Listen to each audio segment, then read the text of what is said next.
Joining us now, she does stand for something, Sidney Powell from License to Lie. And you can get her book, go to licensetolie.com. She's also got a cool website called Creeps on a Mission. Every time I say that, I laugh, Sidney. Creeps on a Mission. She also spent, well, you could call it kind of a career in the Justice Department as a prosecutor, so she knows what's going on. Sidney Powell, good to hear from you. Good to have you. Thank you, John. Always great to be with you and your wonderful listeners. Sidney, let's go right to the Mueller investigation because we have a little less time than I thought we were going to have today. So let's go right to the Mueller investigation. And I'm going to go right down the line and you tell me what you think. All right? Michael Flynn. Oh, yeah, I am just livid over the whole thing, the way they have dragged Flynn through living hell for almost 2 years now, maybe longer than that. I've lost track of time. I guess since the inauguration, literally. So, yes, he's lost his home. He's been just tortured for all this time. And now they're agreeing that he's a good man and he's entitled to probation, which, of course, Judge Sullivan was going to give him anyway because Judge Sullivan knows that. And it's an absolute outrage. You know, Flynn would have cooperated with them from the get-go because that's the kind of person he is. They didn't have to threaten to indict him and indict other members of his family and treat him like a criminal to get his cooperation. He would have cooperated with them because he's an honorable American. So they say that he's given them, he testified or he was interviewed 19 times. What information could he have given them? He would have just told them the truth about what they were doing in the transition team efforts to talk to the Russians, which they were entitled to do. That was perfectly lawful. Flynn did nothing unlawful. They had the transcripts of his phone conversations with the Russians anyway because they taped those, and Flynn knew they taped those. So he and even Comey and McCabe testified to Congress that the agents who interviewed Flynn believed he was telling the truth. Well, of course he was. He also knew they taped his phone calls with the Russians. You know, there were no secrets there. The whole thing was set up by Sally Yates and McCabe. If you remember, McCabe announced to a group of FBI agents early on that first they were going to F Flynn and then they were going to F Trump. So he was set up under the pretext of a Logan Act investigation because they were determined to try to impede everything they could impede to destroy Trump. Creeps on a mission to destroy Trump from the get-go. Okay, let's get to Mike. Look, it's infuriating. It is, and I mean, it's again, my contention has been that the Mueller investigation has created criminals. Like they've created them because they'll meet with them and they say, oh, they lied to us, now you're a criminal. But there's nothing you did before you met with them that was criminal. So they're like, they create criminals. They made up crimes. They made up crimes. It's criminal creation before Mr. Mueller existed. Exactly. It's like Mark Warner was just on with me and he said, oh, there's been 35 indictments. 33 of them are like made up. There's, there's Gates and there's Manafort. Now there's Cohen with his medallions or whatever he was doing. Let's get to Cohen. So I had Mark Warner on about an hour ago, and he said, this isn't a witch hunt. And he said, wouldn't you have liked to known in June or July when you went to the nominating convention in Cleveland that Trump was still negotiating for a tower in Moscow? And I was like, the hell do I care? I mean, he was a businessman running for president. That's why I liked him, right? I didn't care. I mean, if you were with the campaign, he would take days off the campaign trail because he had to negotiate deals and he had business to attend to. Guy was running a business.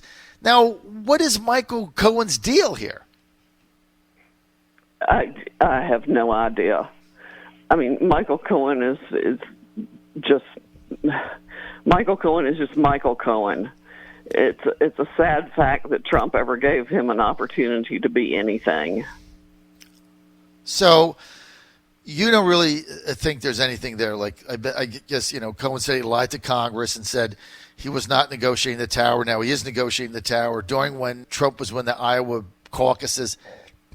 Who cares? Cohen's thing is only about timing of a trip and a phone call and somebody else talking about something. It did not implicate the president in anything.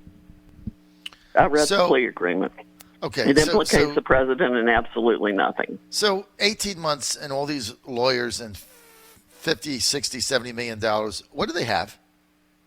Do they have anything? No, nothing that implicates the president in anything. So no collusion, and all the collusion's on the other side. If they were investigating the real crimes, that would be one thing. But all they're investigating, I'm convinced that Mr. Mueller and his whole special counsel operation is the insurance policy.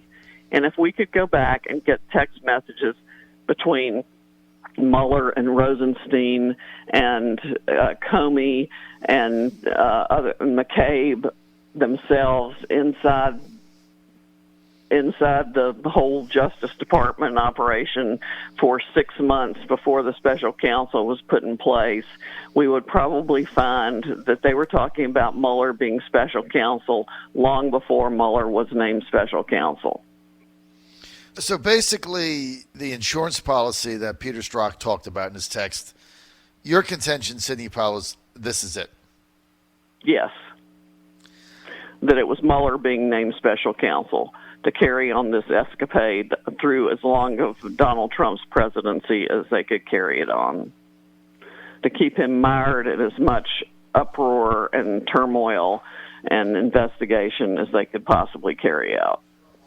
So when I had Mark Warner on, he said this is not a witch hunt. He's the one who ought to be in the crosshairs of an investigation. It's his Senate Select Committee on Intelligence that had leaks like a sieve, and somebody instructed Mr. Wolf on that committee to conduct the leaks. That's why Wolf was let off on one count, which is another atrocity attributable to the U.S. Attorney in D.C., who ought to be fired and replaced.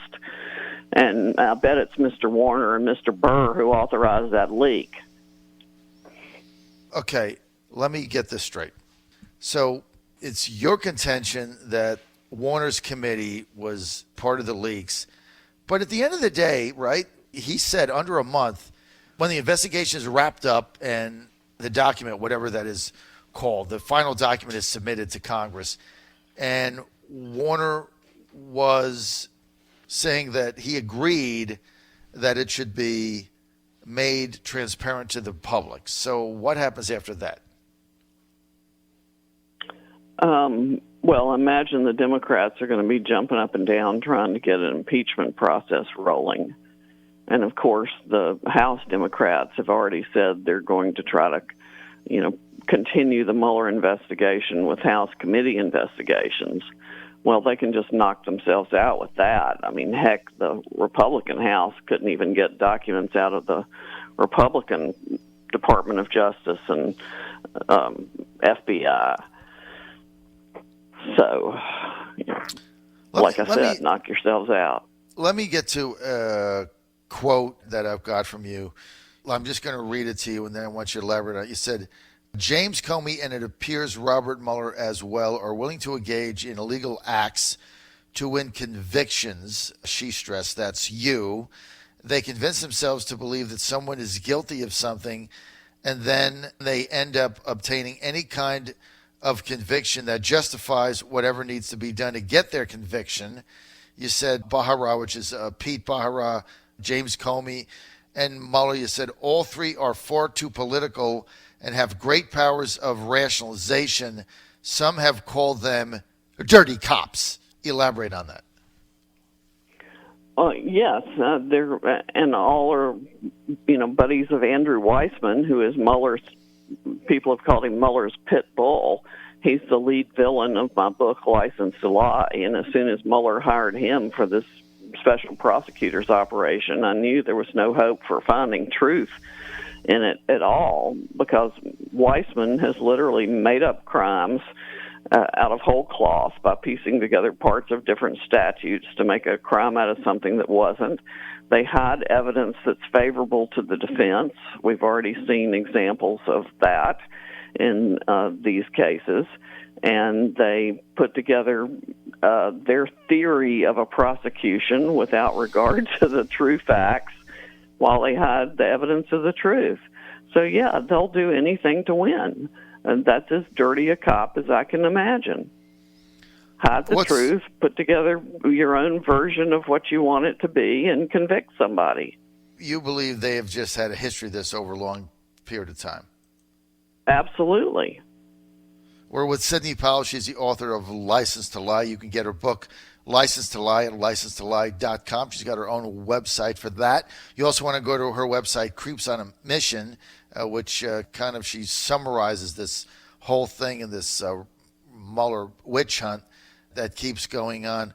What about now the fact that... And there's a great T-shirt to go with Creeps on a Mission. Oh, there is? Well, you got to get that. There's a great T-shirt to go with Creeps on a Mission. Wear that proudly. Okay, I'm going to switch over for a second and get off the Mueller investigation, which we think is going to get wrapped up, and there's going to be a document on it, and hope it's made public and everybody can see what's in it. And basically you go from there, and it appears that, so far there's no evidence of any collusion. How do you think the public is going to react after all this talk and all this time? And he's got a lot of ancillary things in there, but no real conclusions. I mean, how is the public, you think, going to react to this? Well, obviously MSNBC will have a field day, and the rest of us will be trying to put together the real facts with transcript sites that portray what the truth is. So anything else here that who can see? I mean, if you were advising the president, he said he submitted written answers. Is that going to – what about all this talk about obstruction of justice? Do you see any of that, Sidney? No, and there can't be. The president has the right to fire whoever he wants to fire for whatever reason he wants. And the investigation went on, so how in the heck can there be obstruction of justice? The people who obstructed justice are the people who created the phony FISA warrants and went to a FISA court to get them and created this whole false investigation to begin with. Sidney, that's where the real investigation. We still haven't had a real investigation. We need a real investigation of Hillary Clinton's destruction of hundreds of thousands of emails, not 33,000, but hundreds of thousands. We need the Anthony Weiner laptop that has 675,000 Clinton emails on it. We need an investigation of the Clinton Foundation and all the pay-to-place mess that was going on. They successfully privatized the State Department and sold off the Secretary of State and access to her. We need a real investigation of her destruction of evidence and obstruction of justice. I mean, I could go on and on. Will we ever get that? I don't know. We still need a real attorney general. What do you think of the acting attorney general? Well, I like him, but I'm still waiting for him to do something. What do you expect him to do? Well, number one, start investigating the real crimes. Mm-hmm. He's not going to do anything. Look, you know what? It's amazing. The Democrats can investigate whatever they want and get away with it. The Republicans try to investigate one thing and the media jumps on them, and they'll be saying that it's a witch hunt. Until the president gets an attorney general in there that I think would be independent and do the right thing and not be afraid of MSNBC or CNN or the New York Times or the Washington Post, I don't think you're going to see this ever getting prosecuted. But it is a sham because you've got all this Russia collusion stuff. They create criminals. They manufacture stuff. They have absolutely nothing on the president after all this money and all these people. But look, I'm hopeful that Mark Warner's right. He said it'll get wrapped up hopefully by January. And there'll be a final document on it, and everybody will spin it. But that'll be the end of it. I mean, there'll be no indictments, further indictments, and that'll be the end of it. So we're all going to spin it for a week. It'll have all kinds of nonsense in it.